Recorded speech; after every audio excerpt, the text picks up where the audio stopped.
പുരാണത്തിൽ ധൃതരാഷ്ട്ര ആലിംഗനം എന്ന് നമ്മളൊക്കെ കേട്ടിട്ടുണ്ട്. ഭീമനെ തവിടുപൊടിയാക്കിയ ആലിംഗനമാണ് അത്. എന്നാൽ പലരെയും മനസ്സിനോട് ചേർത്ത് നിർത്തുന്ന ഒരു ആലിംഗനവുമായി ഇപ്പോൾ ഭാരതവും ഭാരതത്തിൻ്റെ നായകൻ നരേന്ദ്രമോദിയും ശ്രദ്ധേയമാവുകയാണ്.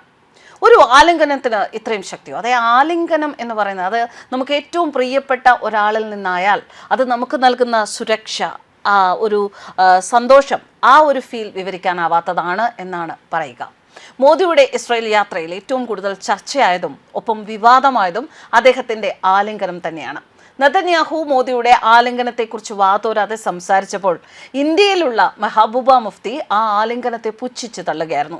ഒരു അന്താരാഷ്ട്ര കുറ്റവാളിയെ നരേന്ദ്രമോദി കെട്ടിപ്പിടിച്ചു എന്നാണ് മെഹബൂബയുടെ പരാതി. എന്തായാലും ആ ആലിംഗനം ഇപ്പോൾ ലോക നേതാക്കൾക്ക് സമ്മാനിക്കുന്നത് സൗഹൃദത്തിൻ്റെ, സുരക്ഷയുടെ, ഐക്യത്തിൻ്റെ, നയതന്ത്രത്തിൻ്റെ ഒക്കെ പാരമ്യതയാണ്. ഒരിക്കൽ ലോക നേതാക്കളെ ആലിംഗനം ചെയ്യുന്ന നരേന്ദ്രമോദി സ്റ്റൈൽ വിമർശിക്കപ്പെട്ടിരുന്നു. അതിന് നരേന്ദ്രമോദി നൽകിയ വിശദീകരണം ഇങ്ങനെയായിരുന്നു: ഒരു സാധാരണക്കാരനായതുകൊണ്ട് എല്ലാ ഔപചാരികതകളും എനിക്കറിയില്ല. ഒരു സാധാരണക്കാരൻ്റെ തുറന്ന മനസ്സിനെ ലോകത്തിന് ഇഷ്ടമാണ്. അതിലൂടെയാണ് സൗഹാർദ്ദം വരിക. മറ്റുള്ളവരെ പോലെ ഞാനിതൊക്കെ പരിശീലിച്ചിരുന്നു എങ്കിൽ പ്രോട്ടോകോൾ അനുസരിച്ച് ഇടതു നിന്നും വലതു നിന്നും എനിക്ക് ഷേക്ക് ഹാൻഡ് ലഭിക്കും. എന്നാൽ എൻ്റെ രാജ്യത്തിനൊരു ദോഷവും വരുന്നില്ല എന്ന് ഉറപ്പുവരുത്തുന്നതിന് വേണ്ടിയാണ് ഞാൻ ശ്രമിക്കുന്നത് എന്നാണ് അന്ന് അദ്ദേഹം നൽകിയ മറുപടി. മോദി സ്റ്റൈൽ അത് ശരിയായ സ്റ്റൈൽ തന്നെയാണ് എന്നാണ് മോദിയുടെ ജനപ്രീതിയിലൂടെ തെളിയുന്നത്.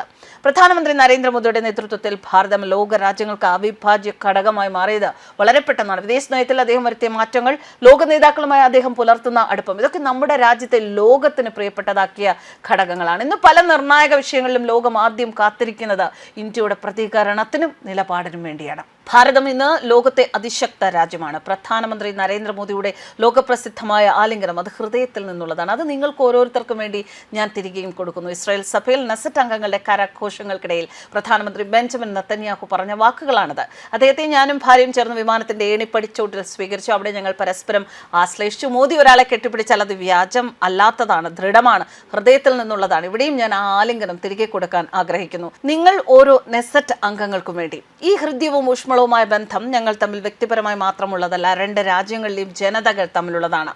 ഭാരതം ഇന്ന് 150 കോടി ജനതയുടെ അതികായ ശക്തിയുള്ള രാജ്യമാണെന്ന് നെതന്യാഹു പറഞ്ഞു. പ്രധാനമന്ത്രി നരേന്ദ്രമോദിയുടെ ഇസ്രായേൽ സന്ദർശനത്തിനെതിരെ അതേസമയം രൂക്ഷ വിമർശനവുമായി PDP പ്രസിഡന്റും മുൻ ജമ്മു കാശ്മീർ മുഖ്യമന്ത്രിയുമായിരുന്ന മെഹബൂബ മുഫ്തി രംഗത്ത് വന്നിരുന്നു. ഈ അവസരത്തിലാണ് മോദിയുടെ ആലിംഗനത്തെക്കുറിച്ച് മെഹബൂബ മുഫ്തി പറഞ്ഞത്. ഇസ്രായേൽ പ്രധാനമന്ത്രി ബെഞ്ചമിൻ നെതന്യാഹുവുമായുള്ള പ്രധാനമന്ത്രിയുടെ സൗഹാർദ്ദപരവും ഊഷ്മളവുമായ ആശയവിനിമയം ഗാന്ധിയുടെ ഇന്ത്യക്ക് നാണക്കേടുണ്ടാക്കിയെന്ന് മെഹബൂബ മുഫ്തി.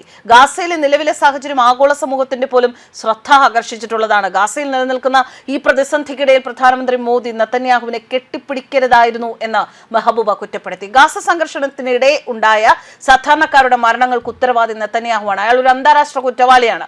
പല രാജ്യങ്ങളിലും അയാൾക്കെതിരെ നിയമ നടപടികൾ പോലും നടക്കുന്നു. അന്താരാഷ്ട്ര നീതിന്യായ കോടതി അദ്ദേഹത്തെ കുറ്റവാളിയെ പ്രഖ്യാപിച്ചിട്ടുണ്ട്. അറസ്റ്റ് ചെയ്യാൻ സാധ്യതയുള്ളതിനാൽ അയാൾക്ക് പല രാജ്യങ്ങളും സന്ദർശിക്കാൻ പോലും കഴിയില്ല.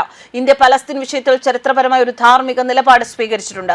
അങ്ങനെയുള്ള ഇന്ത്യയുടെ പ്രധാനമന്ത്രി നെതന്യാഹുവിനെ പോലെ ഒരാളെ ആലിംഗനം ചെയ്യുന്നത് അന്താരാഷ്ട്ര തലത്തിൽ നൽകുന്നത് നെഗറ്റീവ് സൂചനയാണ് എന്നാണ് മെഹബൂബ മുഫ്തി കുറ്റപ്പെടുത്തിയത്. ഏതായാലും പലതരത്തിലുള്ള വിമർശനങ്ങളും വിവാദങ്ങളും ഒക്കെ ഈ ഒരു ആലിംഗനം സൃഷ്ടിക്കുന്നു എങ്കിലും ആലിംഗനം എന്ന് പറയുന്നത് പലപ്പോഴും നമുക്ക് ഒന്ന് ക്ഷീണിച്ചിരിക്കുമ്പോൾ, ഒന്ന് വിഷമിച്ചിരിക്കുമ്പോൾ, മാനസികമായി തളർന്നിരിക്കുമ്പോൾ നമുക്ക് പ്രിയപ്പെട്ടവരുടെ കയ്യിൽ നിന്ന് അങ്ങനെ ഒരു ആലിംഗനം ലഭിക്കുമ്പോൾ അത് നൽകുന്ന അനുഭൂതി എന്ന് പറയുന്നത്, അത് നൽകുന്ന സമാധാനം എന്ന് പറയുന്നത് പറഞ്ഞറിയിക്കാൻ ആവാത്തതാണ്. എന്തായാലും ആലിംഗനത്തിലൂടെ ഇപ്പോൾ പല ലോക നേതാക്കളുടെയും ഹൃദയത്തിലേക്ക് കടക്കുകയാണ് പ്രധാനമന്ത്രി നരേന്ദ്രമോദി. ന്യൂസ് ഡെസ്ക് കർമ്മ ന്യൂസ്.